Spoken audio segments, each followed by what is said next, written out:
Hi friends, welcome to നൗസ് cook.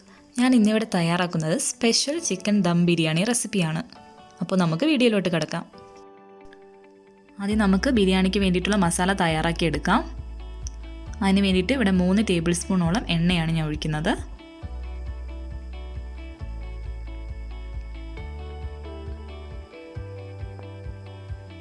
അതിനുശേഷം 3 നീളത്തിലരിഞ്ഞ സവാള ചേർക്കാം.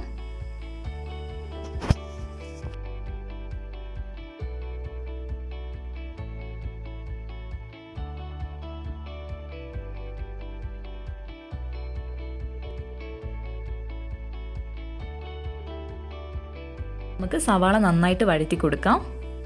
ഒരു പിഞ്ച് ഉപ്പും കൂടി ചേർക്കുകയാണെങ്കിൽ പെട്ടെന്ന് വഴഞ്ഞു കിട്ടും.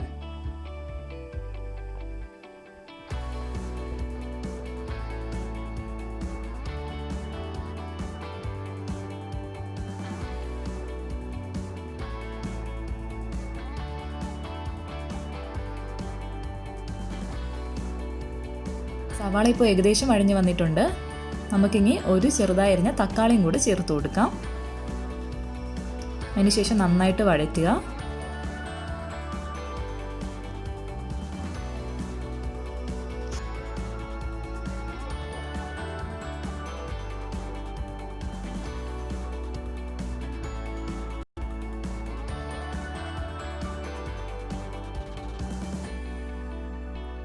ഇനി നമുക്ക് പൊടികൾ ചേർത്ത് കൊടുക്കാം. ഞാനിവിടെ 2 ടേബിൾ സ്പൂൺ മുളക് പൊടി ചേർക്കുന്നുണ്ട്.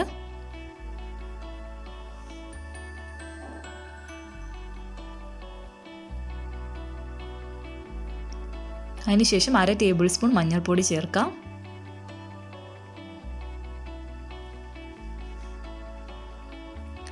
പിന്നെ 1 ടേബിൾ സ്പൂൺ മല്ലിപ്പൊടി ചേർക്കാം. അതിനുശേഷം നന്നായിട്ട് മിക്സ് ചെയ്തെടുക്കാം. പൊടികളുടെ പച്ചമണം മാറുന്നത് വരെ നന്നായിട്ട് വഴറ്റി കൊടുക്കണം.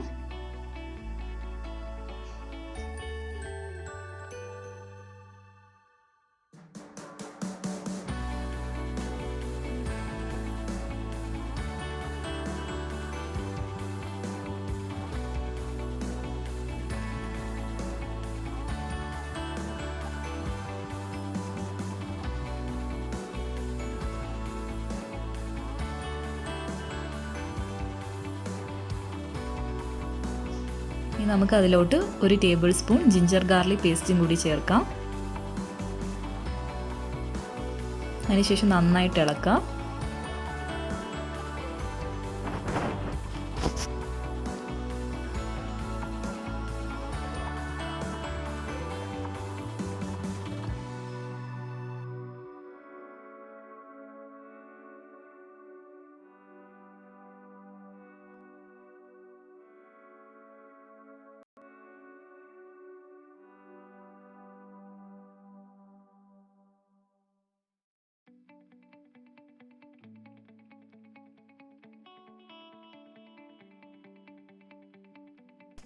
ഞാനിവിടെ മസാല വേറൊരു പാത്രത്തിൽ മാറ്റി വെച്ചിട്ടുണ്ട്. ഇനി നമുക്ക് അതേ എണ്ണയിൽ തന്നെ ചിക്കൻ ഒന്ന് ഫ്രൈ ചെയ്തെടുക്കാം.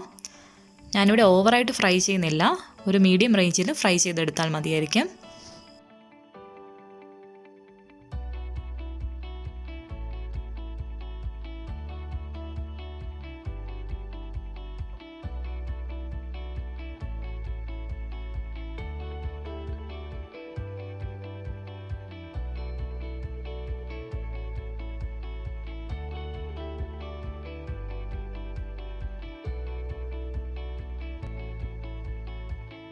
ഇനി നമുക്ക് ആവശ്യത്തിന് ഉപ്പ് ചേർത്ത് കൊടുക്കാം. ഉപ്പ് നോക്കിയിട്ട് വേണം ചേർക്കാൻ, കാരണം നമ്മൾ റൈസിൽ ഉപ്പ് ചേർക്കുന്നുണ്ട്. അപ്പോൾ അതിനനുസരിച്ച് വേണം ചിക്കനിൽ ഉപ്പ് ചേർത്ത് കൊടുക്കാൻ.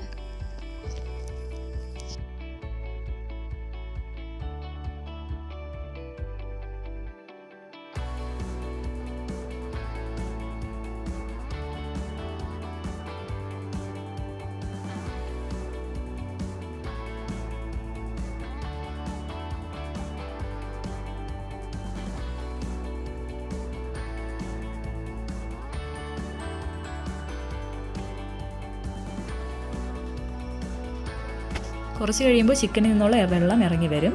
അതുകൊണ്ട് ഞാനിവിടെ ഡ്രൈ ഫ്രൈ ആണ് ചെയ്യുന്നത്. ഇനി ഞാനിവിടെ ഒരു ഫ്ലേവർ കിട്ടാൻ വേണ്ടിയിട്ട് ഒരു പട്ടയും ഒരു ഗ്രാമ്പും ചേർക്കുന്നുണ്ട്.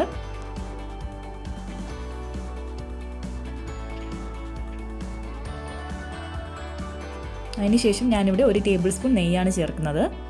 നെയ്യിൻ്റെ ഒരു ഫ്ലേവർ ചിക്കനിൽ കിട്ടാൻ വേണ്ടിയിട്ടാണ് അതും ചേർക്കുന്നത്. ഇതൊക്കെ ആക്ച്വലി ഓപ്ഷനിലാണ്, നമുക്ക് വേണമെങ്കിൽ ചേർത്താൽ മതിയായിരിക്കും. പക്ഷേ ഇത് ചേർത്താൽ ഒരു പ്രത്യേക ടേസ്റ്റ് ആയിരിക്കും ബിരിയാണിക്ക് കിട്ടുന്നത്. ഇനി നമുക്കൊരു 10 മിനിറ്റ് അടച്ചു വെച്ച് ഫ്രൈ ചെയ്യാം. ഇനി ഞാനിവിടെ ഒരു 1/2 ടേബിൾ സ്പൂൺ സോയാ സോസും കൂടി ചേർക്കുന്നുണ്ട്.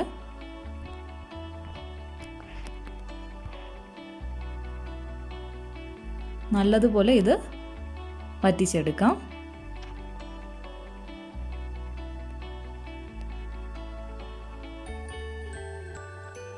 ഇപ്പോൾ ചിക്കൻ നന്നായിട്ട് ഫ്രൈ ആയിട്ടുണ്ട്.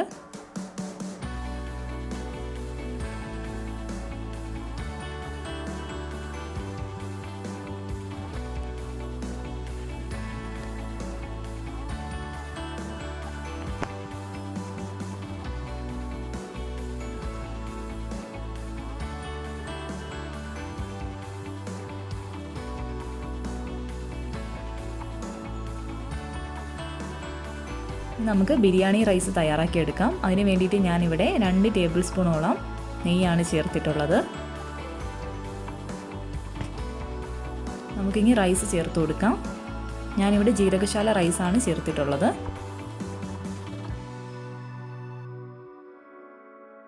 ഈ അരി നന്നായിട്ട് റോസ്റ്റ് ചെയ്തെടുക്കാം. ഇങ്ങനെ റോസ്റ്റ് ചെയ്യുമ്പോൾ അരി ഒട്ടിപ്പിടിക്കുകയില്ല, നന്നായിട്ട് കറക്റ്റ് വേവിൽ കിട്ടുകയും ചെയ്യും.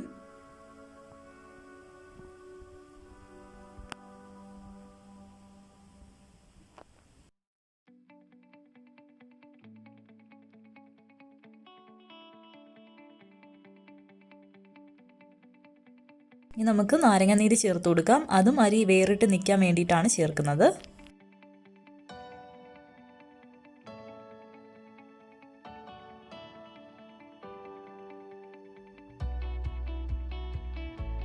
ഞാനിവിടെ 2 കപ്പ് റൈസിന് 4 കപ്പ് തിളച്ച വെള്ളമാണ് ഒഴിക്കുന്നത്.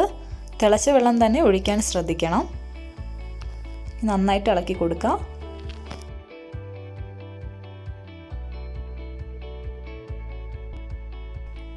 ഇനി ഞാനിവിടെ ബേ ലീവ്സും തക്കോലവും പട്ടയും ഗ്രാമ്പും ചേർക്കുന്നുണ്ട്.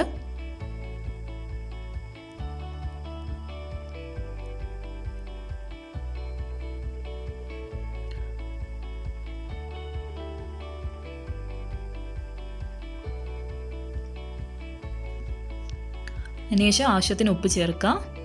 ഉപ്പ് നോക്കിയിട്ട് വേണം ചേർക്കാൻ, കാരണം നമ്മൾ ചിക്കനിൽ ഉപ്പ് ചേർത്തിട്ടുണ്ട്. അതിനനുസരിച്ചിട്ട് വേണം ബിരിയാണിയിലും ചേർക്കാൻ.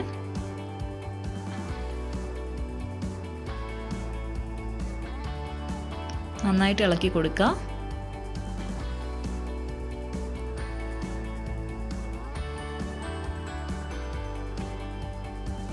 ഇനി നമുക്കൊരു മീഡിയം ഫ്ലെയിമിൽ അടച്ചു വെച്ച് വേവിക്കാം. ഒരു 5 മുതൽ 10 മിനിറ്റ് വരെ വേവിച്ചാൽ മതിയായിരിക്കും. അപ്പോൾ അരി നന്നായിട്ട് വെന്തിട്ടുണ്ട്. ദമ്മിടാൻ വേണ്ടിയിട്ട് ഞാൻ കുറച്ചരി എടുത്ത് മാറ്റി വെച്ചിട്ടുണ്ട്. നമ്മളിങ്ങനെ നേരത്തെ തയ്യാറാക്കി വെച്ചിരുന്ന ചിക്കൻ മസാല റൈസിലോട്ട് ചേർത്ത് കൊടുക്കാം.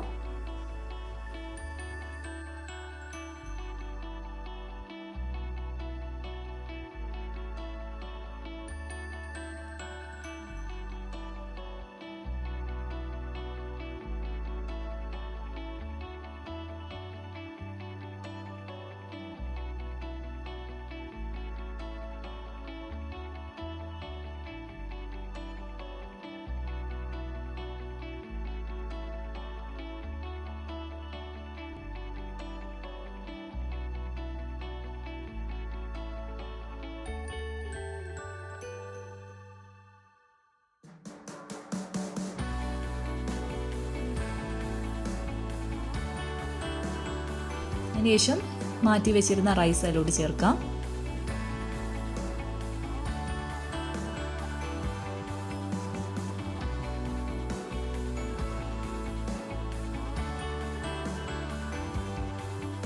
ഇനി ഞാനിവിടെ ഒരു കളർ കിട്ടാൻ വേണ്ടിയിട്ട് പാലിൽ മഞ്ഞൾപ്പൊടി കലക്കിയത് ചേർക്കുന്നുണ്ട്.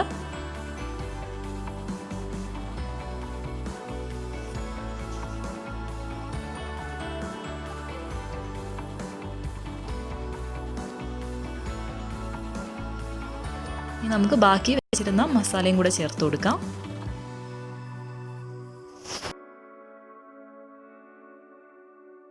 ഇനി ഞാൻ ദമ്മിടുന്നതിന് മുമ്പേ 3 പച്ചമുളകും കൂടി ബിരിയാണി റൈസിലോട്ട് ഇറക്കി വെച്ച് കൊടുക്കുന്നുണ്ട്. ഇനി നമുക്കൊരു 10 മിനിറ്റ് ദമ്മിടാം. നമ്മുടെ special chicken dum biryani recipe ഇവിടെ തയ്യാറായിട്ടുണ്ട്.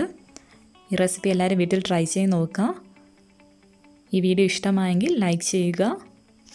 ആരെങ്കിലും ഈ ചാനൽ പുതുതായിട്ട് കാണുന്നെങ്കിൽ മറക്കാതെ ഒന്ന് സബ്സ്ക്രൈബ് ചെയ്യുക. അടുത്തുള്ള ബെൽ ഐക്കൺ കൂടി പ്രസ് ചെയ്യുക. അപ്പോൾ അടുത്ത വീഡിയോയുമായി കാണാം. Thanks for watching.